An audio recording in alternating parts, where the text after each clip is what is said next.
Over the last decade or so, I've seen the makeup of composers' desks change. And by desks, I don't mean mixing desks or consoles. I mean their actual workspaces.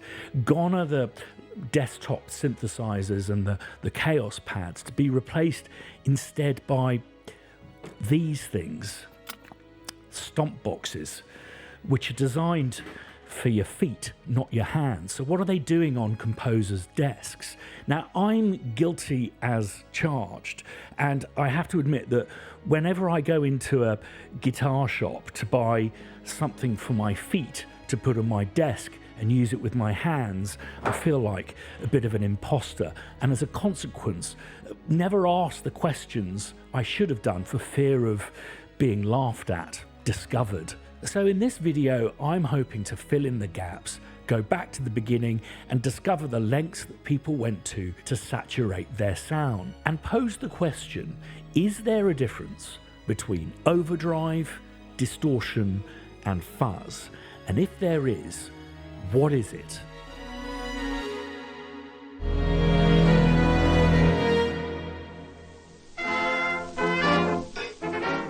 The history of technology is really fascinating because unlike a lot of stuff that in history is cause and effect, like, I don't know, Serbian dude shoots an Austrian dude, people start fighting and other people start going, oi, stop picking on my mate. Technology and culture can move on several different tracks simultaneously to achieve and come up with similar results. I think it's a result of the zeitgeist, the spirit of the day. And I think there are two key tracks where the story of distortion is concerned. As far as I can gather, this story began when there was a thing that made a decade roar.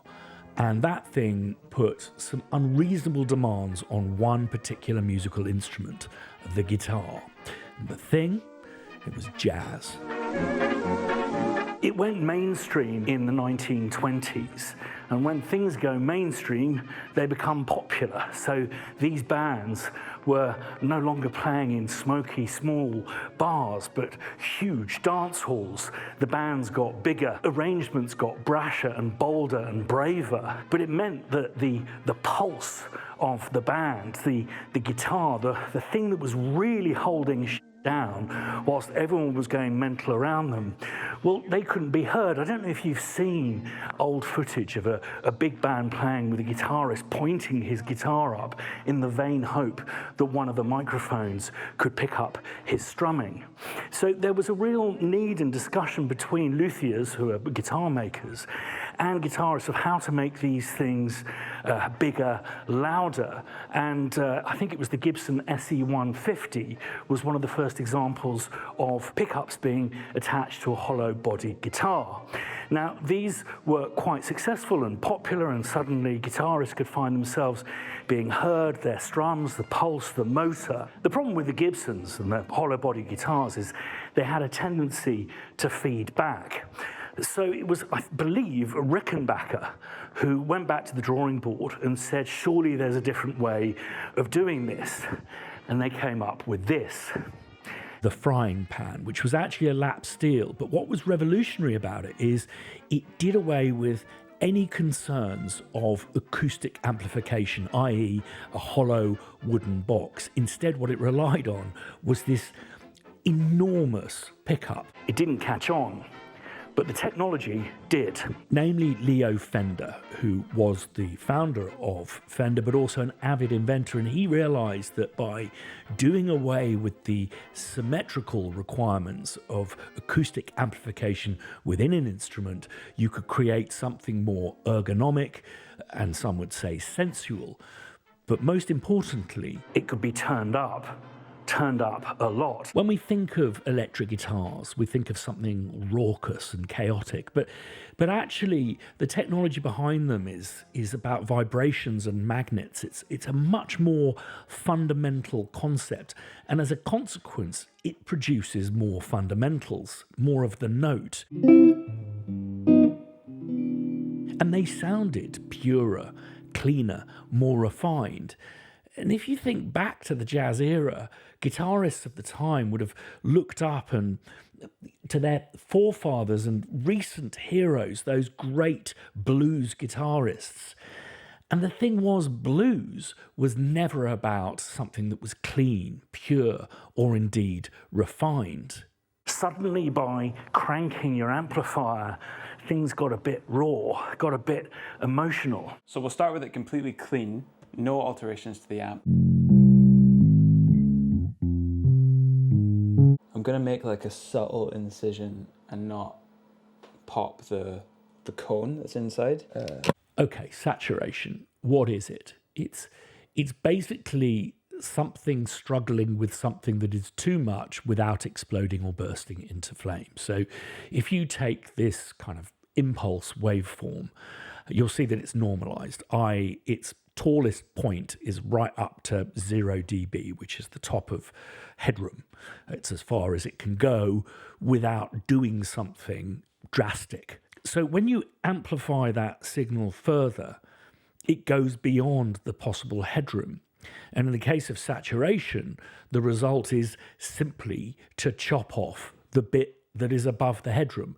And this is called clipping. And within that waveforms, you're going to get lots of very abrasive shapes. So instead of lots of little waves fluctuating smoothly like that, some of them, and not all, are going to have their chops topped off. And these abrupt peaks and this chaos creates a lot of upper harmonics. And that we perceive to be bright, fizzy, bitey, abrasive. I should probably turn this off, shouldn't I? There was this guy whose amp had been damaged, and in order to keep the cone from flopping out during a gig, or rather a studio session, he packed it with newspaper. I think I've already pierced it. Oh no, it's still clean. I don't fucking know. Okay, a couple of bits. Alright.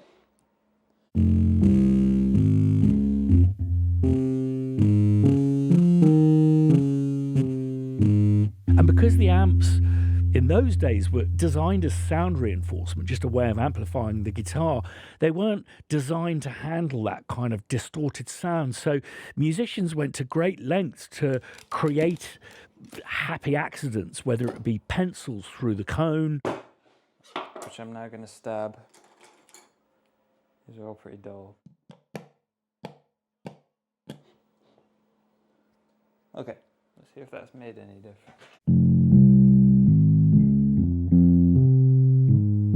that amazing guitar sound in the Kinks' You Really Got Me apparently is razor blades were taken to the cone.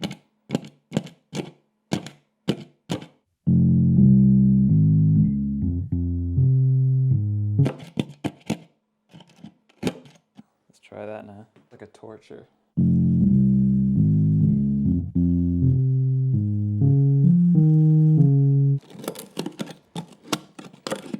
This is surely not what Dave Davies did. If it doesn't distort now, I don't know. Yeah, it's a goner. Good test. Great, great. Thanks, Dave Davies, for that tip. I think I may have gone too far with it. There's a subtle art to it, and I went too far. So let's park amps for a moment and think about stomp boxes. They didn't stem from amp technology at all, but from a mixing desk. One mixing desk in particular, one channel on that mixing desk, and what I believe to be the greatest bass sound of all time.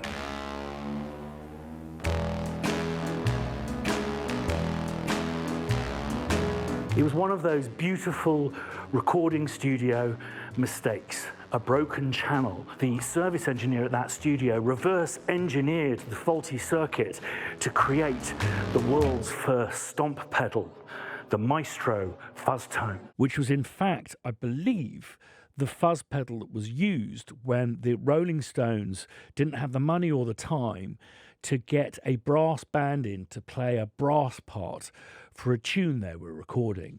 And Keith Richards convinced them that he could imitate the sound of a brass section, really going full pelt with this fuzz pedal. That song was satisfaction. The fuzz tone stomp box designed for the bass never really caught on, was not a commercial success until it had a bit of a facelift, and this guy made it famous.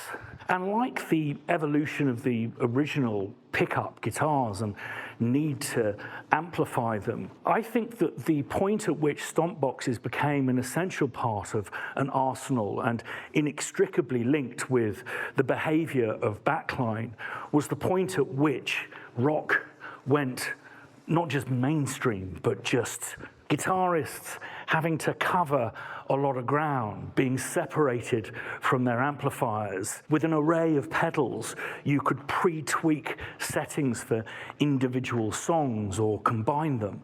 There were the most fantastic remote controls, backlines at the back doing the heavy lifting, and you're at the front doing the heavy playing. So I thought we'd do a scientific experiment to demonstrate what is the actual difference. We've got 3 pedals by the same manufacturer, Boss, all of the dials at midday to compare what they do to the signal. Now, so we've gone for the Fender bass. You'll know it from left hand of Ray Manzarek, greatest rock keyboardist ever to have lived, keyboardist, organist for The Doors. They didn't have a bass player, they used one of these. And then to play some octaves, and then a fifth, and then like a power chord. Overdrive.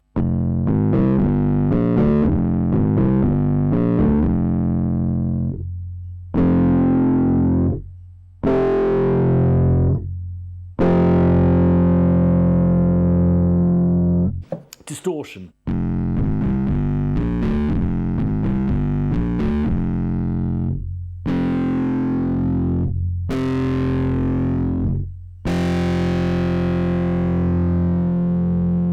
And then finally fuzz.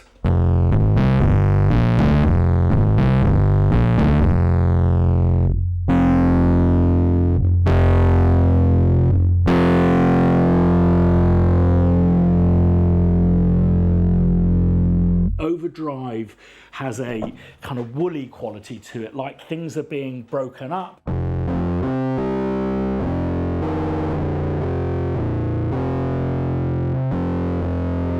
Distortion has a much brighter, kind of crisper sound.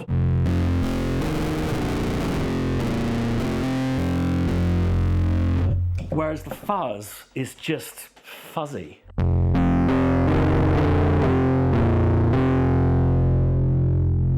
So that's everything at midday. Let's turn things up a bit.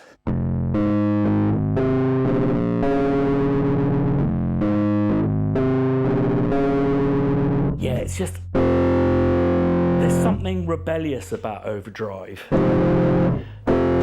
Slightly unintentional sound. Whereas distortion to me, let's just turn this bad boy up.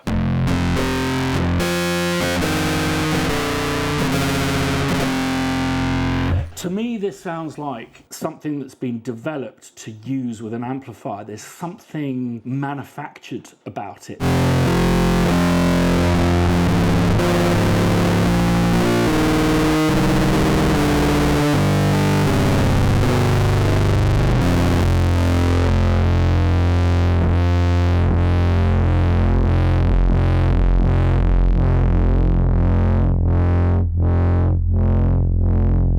What it's doing is amplifying everything up so it's clipped, but then what you're really hearing at the end there is the note, it's kind of dying out, and this, because it's amplified so much, is still pulling it into the circuit.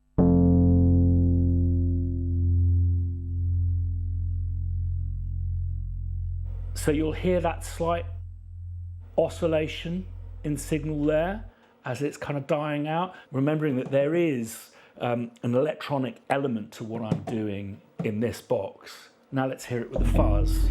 We're still going.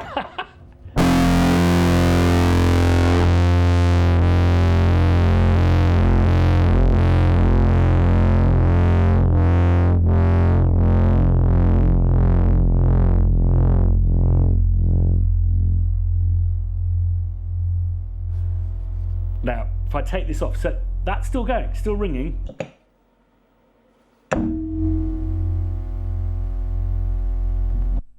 So that's what I think guitarists talk about when they talk about, it's not actually sustaining your guitar any longer, it's just simply boosting that part of the note cycle. And as a consequence, particularly with distortion, is suddenly guitars went from a kind of a lyre type instrument, something related to the harp, to something more akin to a human voice, a violin. So I'm going to A-B both a clean and distorted tone using this lovely unique Telecaster through this Marshall stack, and I'm going to run it through this DS1, Boss DS1, which is a pretty iconic but also infamous distortion pedal that a lot of guitarists use. So I'll start with it clean.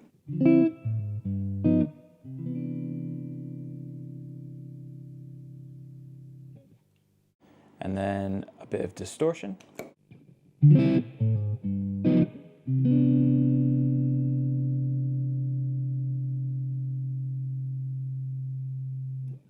So you can hear that adds a really distinctive bite and sustain, and especially with finger picked, it allows for more dynamic range as well. So I'm now going to pass the guitar through the Electro-Harmonix Big Muff, or Super Fuzz Big Muff, I think it was originally called, which was released in 1969 and became a staple of the grunge movement and late 80s post-punk kind of bands. There's a sustain function which kind of sets it apart from other fuzz pedals.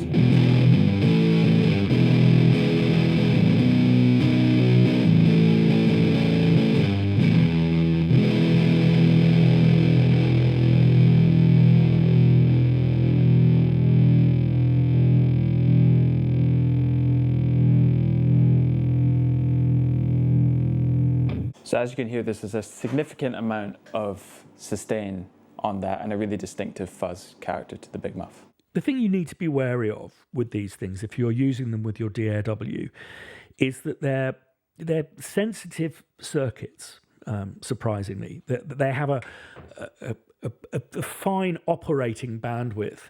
And the reason I say that is because these pedals in particular are built for a instrument level impedance input. If you stick a synth in these, it's not going to sound very nice. And as a consequence, there's a lot of rack mount studio cousins of these kind of pedals that have sprung up over the years that are calibrated to receive more different kinds of signals, but also give you an output that is usable in a studio recording environment. And I thought it would be fun to demonstrate the idea behind overdrive versus distortion versus fuzz through these studio boxes, but also create a sample library for you to download so that you can get these different forms of saturation under your fingers. It's a very special one indeed. This Mixer King, it's from the 1960s, and its former owner, Jimi Hendrix.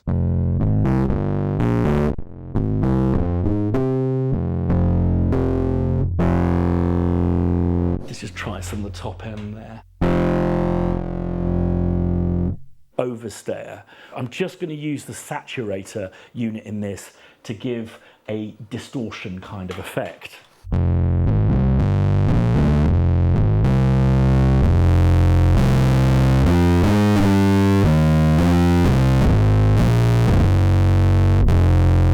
Giving us that kind of distorted, manufactured, very bright sound. This Culture Vulture is just the stuff of madness because it's got this thing called bias control. The thing is with bias is it's not to be messed with.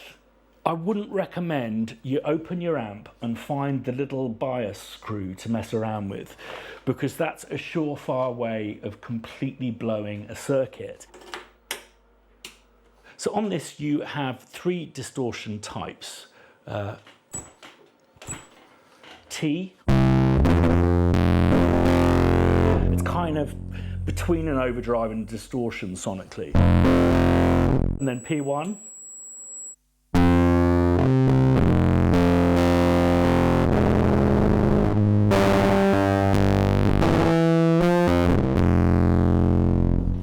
slightly more towards distortion, and then my favourite, P2, which gives us a fuzz sound that is just insane. And if we adjust the bias, you'll hear the circuit kind of die on us.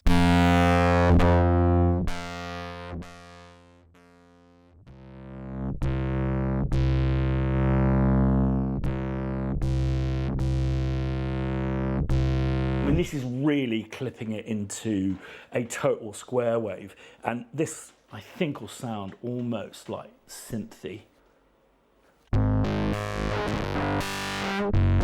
I mean, just the sound, how much is amplifying me going. Just take. That's what it's amplifying. It's like it makes it just scream out. It's like it's gasping for air after being strangled.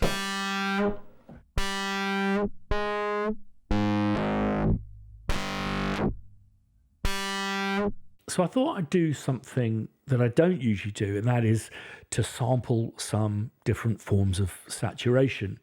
The reason I don't do it is because saturation isn't just a layer that you add to things. It is a total reaction and interplay between the way that you're configuring the circuit, the input into the box, but also what notes you're playing. It'll react to completely differently and create harmonic series based on your performance. But I thought in this case, with just a bass sound, something fuzzy, that I could get away with it to demonstrate to you how these things draw character out of instruments.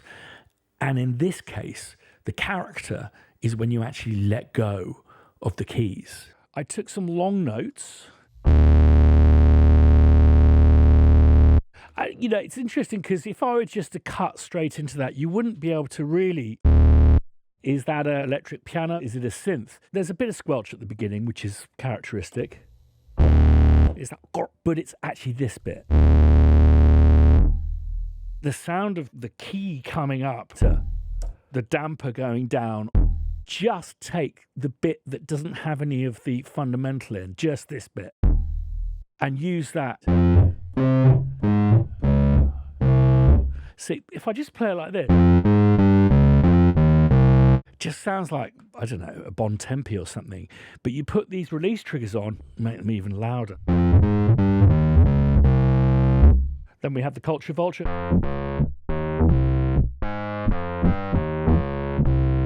Again, you can just alter that stuff.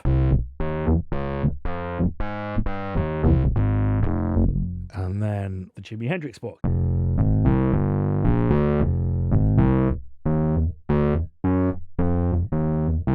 So by going back to the roots of all of this stuff and understanding where this stuff comes from, and by doing that mildly not scientific at all science experiment with the Fender bass, I think that what we're able to do is pass out these definitions of overdrive, distortion, and fuzz into three different categories to better understand them. And those categories are the history, the technology, and what it actually sounds like. So, historically, tubes, dodgy circuitry, amplifiers, and speakers. Technologically, tubes, which are struggling to not explode and therefore compress the sound in a way that creates clipping, but clipping that is relative to the levels that are going in. Distortion, for me, has a degree of overdrive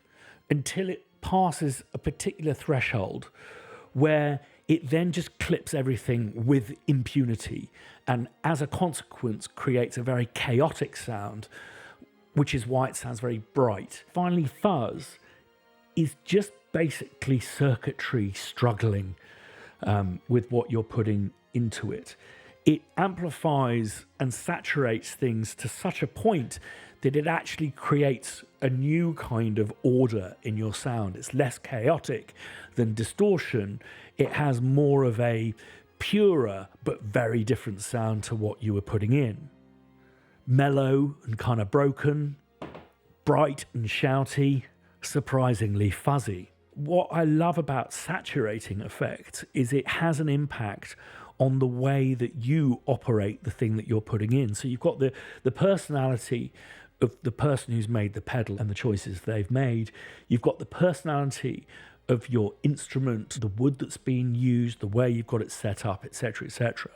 The personality of your playing that is then tempered by the feedback, I mean that in a literal sense, not an electronic one, that the pedals are giving. And all in all, what that rolls into is a ball of individuality. These aren't layers, they're part of the performance. And I much prefer engaging human, recognizable personalities and character into performance, and that's why I think these things are finding their ways onto our desks. They're ways of bringing out and inspiring our characterful and creative development. They bring out the green goblins in our work, or as the Spanish refer to it, duende, spirit, soul. These are just my conclusions, and I would really invite a conversation about what we've discussed here today and where I've gone wrong in order to make this a useful resource for people in the future. So stick your comments down below. But we also have our forum and all sorts of resources available to music makers at thecrowhillcompany.com. There's a link down below to a post dedicated to this video where you'll be able to find the free stuff that I've made and put on Piano Book. There's a link to that as well. But also, when I make these videos and swat up on stuff that I should have learned decades ago, I put it all in a blag sheet so I don't forget it. Those are available free for you to download, stick in your phone. They work really well on phones because they're that kind of aspect ratio. And if you really like them, you can buy them as a poster very reasonably. All of these things linked in the video description down below. But let me know what I've got completely wrong, what you disagree with, and what is your preferred form of saturation: overdrive, distortion, or fuzz.